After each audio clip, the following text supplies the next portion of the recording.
Let's say you're an independent musician and your music project is doing really well.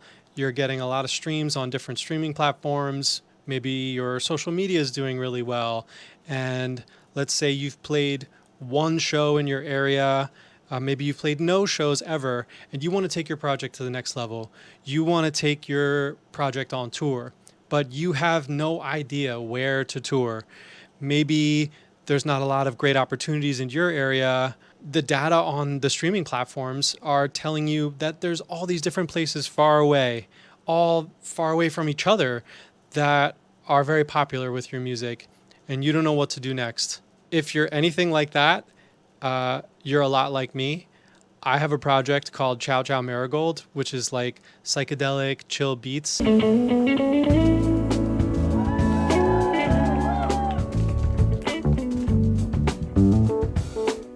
And I decided to stop being overwhelmed by all the different disparate amounts of data that I had. And I decided to make a tool, a city ranker, to help me decide where I should tour next. So I'm 12 Tone. You're awesome. Let me show you this tool that you can copy for yourself. As you can see, no gatekeeping. I'm just going to show you my data, no holds barred.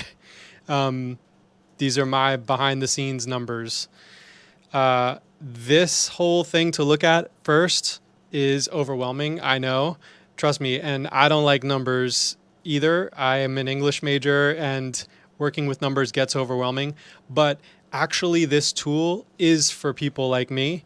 Because it does eventually simplify it once you put in all your data. So in order to better understand what's going on here, I think we should actually talk about where we're getting our data from and what kind of data we want. So I've prepared this very well designed Photoshop slide, and we'll just do a little talking about the different streaming platforms and what exactly we're looking for from these platforms. So if you're in the US, for example, probably, and your music is doing well, probably where it's doing well is Spotify. There are, of course, exceptions to this example, but most of us are going to be getting the heat on Spotify. There's also Apple Music, and Bandcamp's another big one. In fact, I pulled this pie chart. The statistics vary in reporting, but in general, let's say that this pie chart is loosely accurate and Spotify is clearly in the global market share, the biggest, at around a third of all global streaming. And Apple Music is up there. We also have Amazon Music. And there are others, and different countries have different emphases on different platforms. I mean, for example, Spotify isn't even on mainland China. The thing that I want you to take away is that you should be looking at the places where you have more data, and pulling from those. And so when I thought about where I had meaningful data, not just any data, but an actual meaningful amount of data, I decided to pull from 4 platforms. And if you're in the US, these are going to be ones that I recommend you look at straight away. So there's Spotify, Apple Music, Bandcamp, and then there's this one here in the middle that you might not have heard of called Bands in Town. Bands in Town is not a music streaming platform, actually. It's for creating listings of your concerts, and it's a place to make announcements.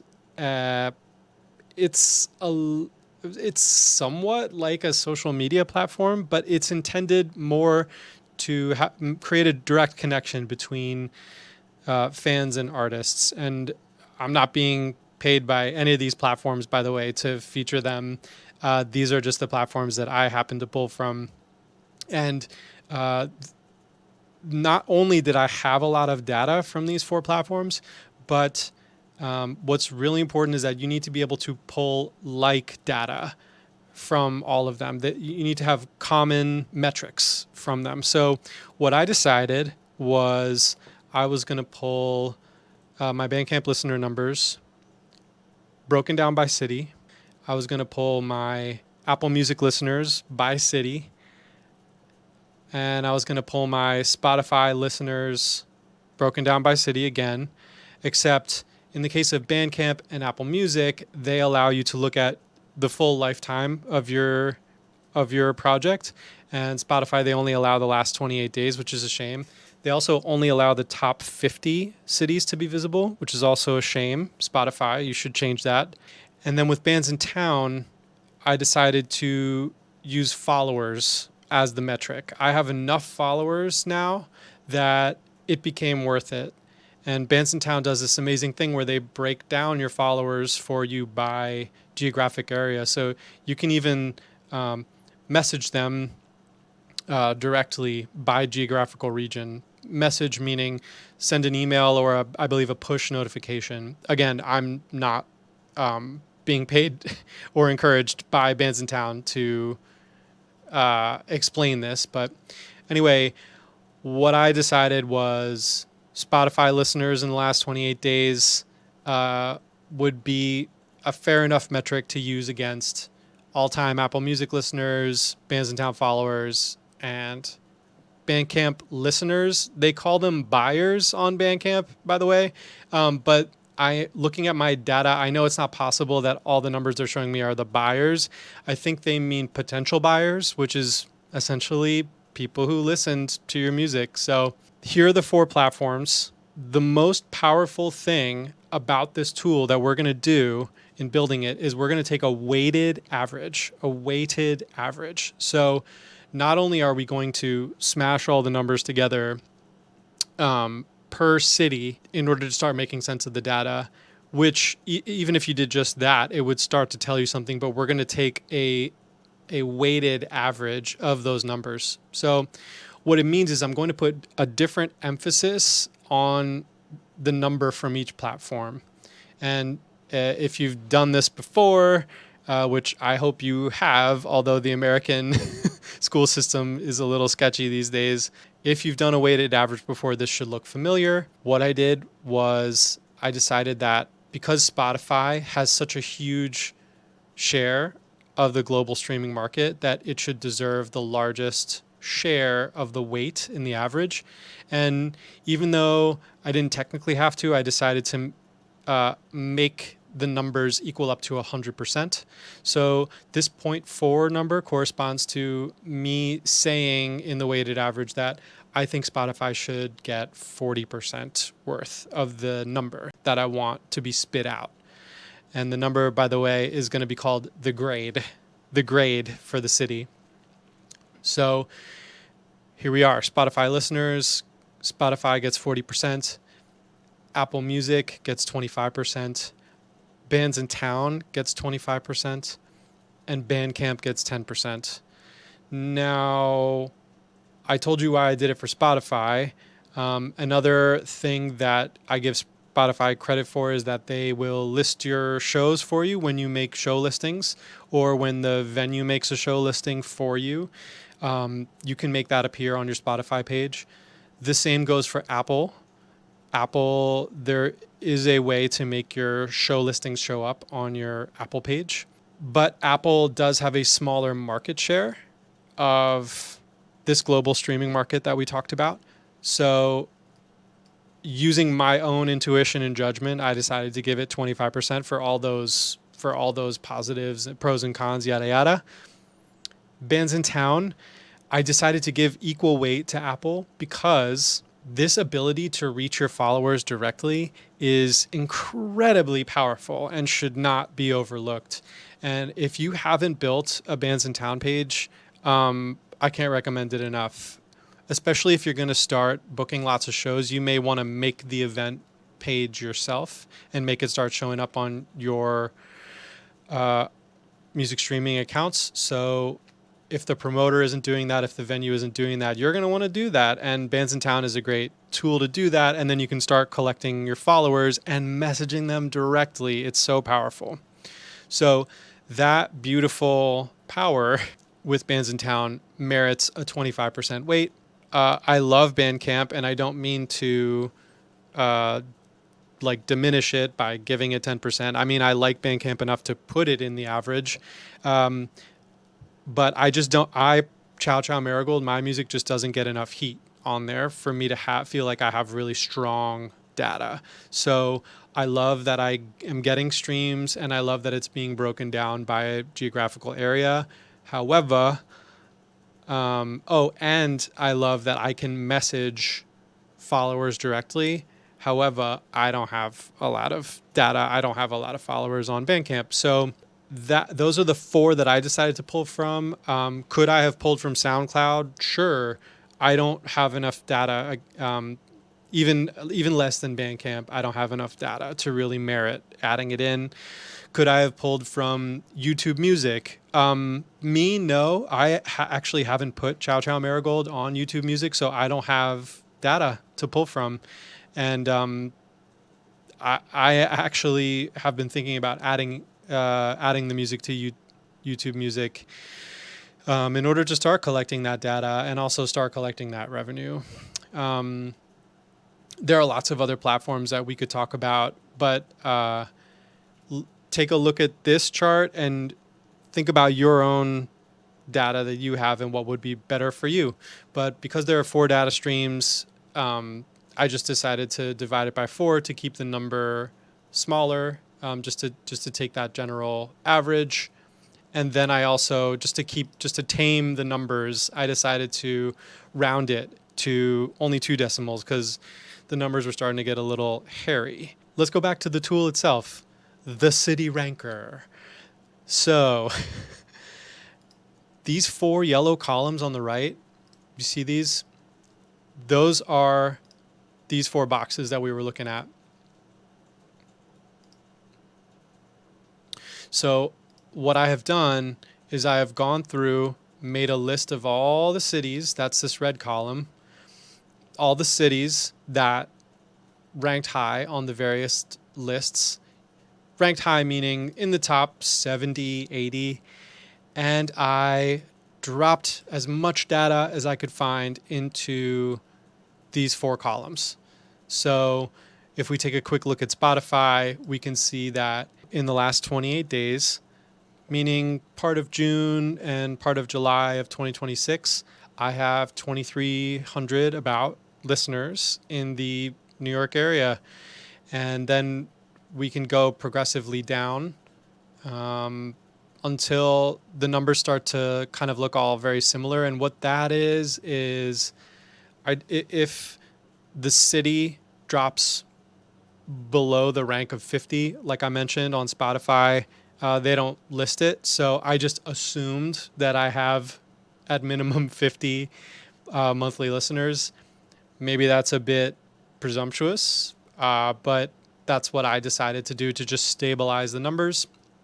And I do know, like I said, on mainland China, there's no Spotify, so I know for sure it's 0 in Beijing. That's one example. We can look at Apple Music and see a whole different set of numbers. Bands in town, these are my followers.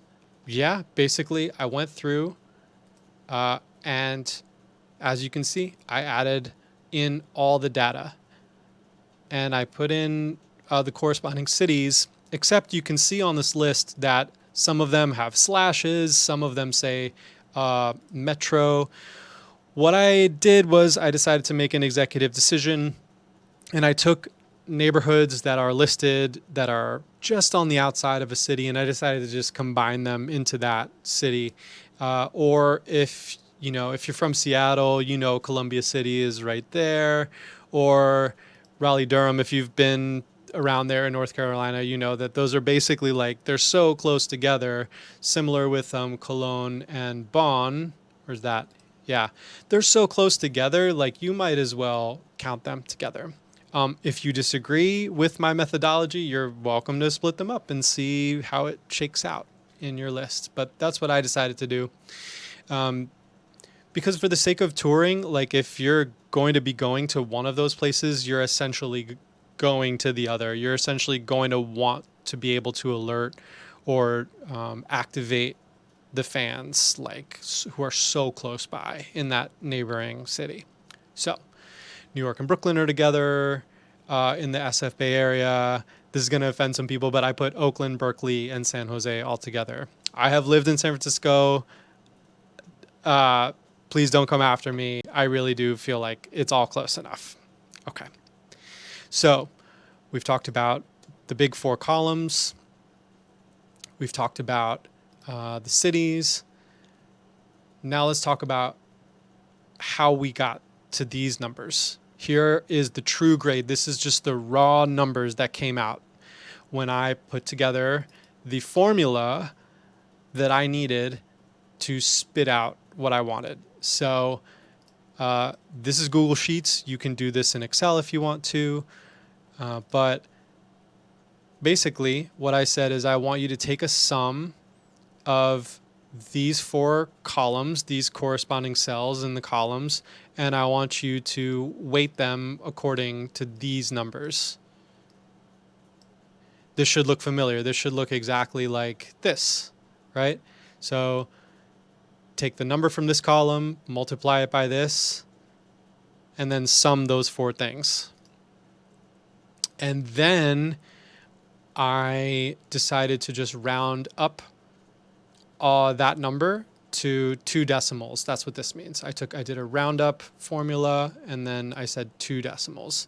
And there's lots of cool other stuff you can do with Google Sheets. Like I said, I am not a whiz, and I just wanted to get my numbers and get there as soon as possible, get to the understanding part as soon as possible. So I put in my data, I put in my cities, I put in my data, I put in my sums, I got my sums, I sorted from Z to A, and this is what popped up. This list is what popped up. And then after that, I decided to make a zone column and a region column. And this was just a way to help me visualize more quickly what I'm seeing. So I don't want to look at all these numbers and be like, oh, well, 124 is lower than 132.85. That's not helpful. What's helpful is to get quick, intuitive understandings of what's going on with your data. So I put in zones and country, region, to just help expedite that process. And as you can see, like even without even looking at the actual numbers, some things really quickly pop up in my data. For one thing, New York, even though I'm from New York, it may seem obvious that New York is number one, but what's surprising is actually there's not a lot of other East Coast US represented in the top 20. So I put East here to connote that. And actually the only other representation of like the East Coast is Atlanta at 18. Okay, if I were to just do the next traditional thing in my touring, maybe I would say, oh, I should do the U.S. East Coast. Maybe I do that for financial reasons because it's easier to just drive around the East Coast. But maybe I also do that just because I make assumptions that, oh, if I'm performing well in New York with fans and metrics, like it should stand to reason that the cities around it would also be a good bet. And it turns out that's not a good bet for me, which is really interesting. What it turns out in my data is actually that the West Coast shows up 4 times in the top 15, the West Coast of the US. It would have been easy for me to see that Los Angeles was doing well in Spotify, but it wouldn't have been so clear to me if I hadn't done this analysis that the West Coast is big for Ciao Ciao. Another thing worth mentioning here with the zone and country columns is you can organize things by zone and by region, and you might find that some interesting things pop up, like, let's go to Europe.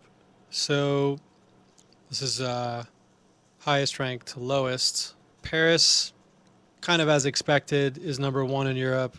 Berlin is 2.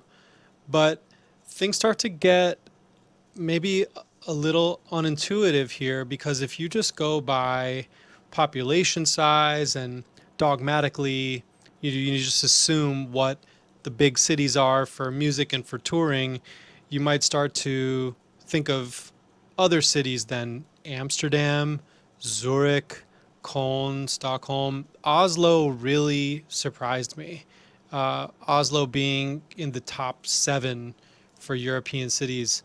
Um, Stockholm and Oslo are near each other, and that's a very powerful insight. If I were to ever put together a European tour, this is going to save me a lot of money. Or another way to think of it is it's going to allow me to get a lot more value out of that tour, knowing that I should go to Oslo instead of some other giant metropolitan area. That's a perfect example of why making a tool like this is worth it. It may be annoying to put all this together. It's gonna pay you back a millionfold for the kind of information and insights that it gives you. What are some other revelations? Australia has 3 cities in the top 20 for me. That is wild. I had no idea. I mean, I had some idea. Um, and part of the reason I had some idea is actually the next thing I want to talk to you about, which is it's very telling how powerful this tool is when you compare it against just the data from one platform. And the way that you can check that is by ranking, taking one platform and ranking it from top to bottom. So I sort Z to A on Google Sheets for, let's say, Apple Music, Lifetime, and what comes up? Tokyo's number 1, Paris, Beijing, Los Angeles. Okay, some familiar faces, others not. And when I go to this rank column I made, where it holds the overall ranking of the true grade, then I can see, oh my gosh, my number 1, my actual number 1 on Apple Music is kind of hidden down at number 7. And if I only went by Apple Music, I would maybe incorrectly assume that Asia is where I needed to go. Stat. There's a lot of heat in Asia. And while that's true in general, so let's go back to our true grade. While that's true in general, like Tokyo's in the top 10, that's amazing. And I have a lot of Asian cities in the top 50. That's maybe not priority number 1, right? And if I go to Spotify, I get tricked in other ways, right? So Spotify does reflect a lot of what I might have understood with this tool, but there's actually some really amazing cities for me that are being hidden by Spotify for whatever reason. So Paris, my number 6, is actually completely fallen out of the top 15. It's down here at 17. That's crazy. Maybe I'm getting a false impression that actually I don't have a lot going on in Europe. Maybe I really shouldn't pay very much attention to Europe. Maybe it's just all about the West and the East Coast, and I can just stay in the US. We know from even just glancing at the data in this video that that's not the case. What probably is the best bet going off of this data is for me to start on the West Coast, and then I should really explore an EU tour. And I'm about to go to the UK, and even though the UK only appears in the top 20 once, in fact, it only appears in the top 50 once. This actually leads me to another thing I want to say, which is that it's not all about the data. It's about intuition combined with data. And there's all kinds of other data that you can pull from that you can either add to this tool or just take into account anecdotally for yourself to decide what are the best options for tour. So I don't want to pretend like this is the be all end all, but this is a very powerful tool in your tool belt. Other really good pieces of data I just wrote here just to remind myself is past show data. So if you have done some shows before, keeping track of how sold those shows were can be tremendously powerful to help you inform this city ranker. DMs on social media. So if you have people and comments, if you have people DMing you and commenting about come to this city, come to that city, uh, that's absolutely something you should take into account. An example for me, just to make it real, is Hamburg. I've gotten some DMs about coming to Hamburg, Germany. Hamburg is 45 for me. And I think DMs and comments are very valuable. It's a direct connection and it's a very activated fan who is DMing and commenting, and that's really valuable and beautiful. So Hamburg's on my radar, even though it's 45 on this list. Like I'm saying, this isn't the be all end all. And so to come back to why I'm doing a UK tour before I even made this tool is I got an offer from a music festival to play in the UK. And so I decided to build a little tour around it. I knew that London was big for me, and I got this offer for the festival. So I decided, okay, even though Manchester is not a super valuable place to go, I'll book something in Manchester. It'll be really fun. I'll try to build a relationship with that city. I'll go hit London, and I will put a tour together. It's worth my time because of this festival. So there are a lot of things you should take into account, and this tool can be one of many.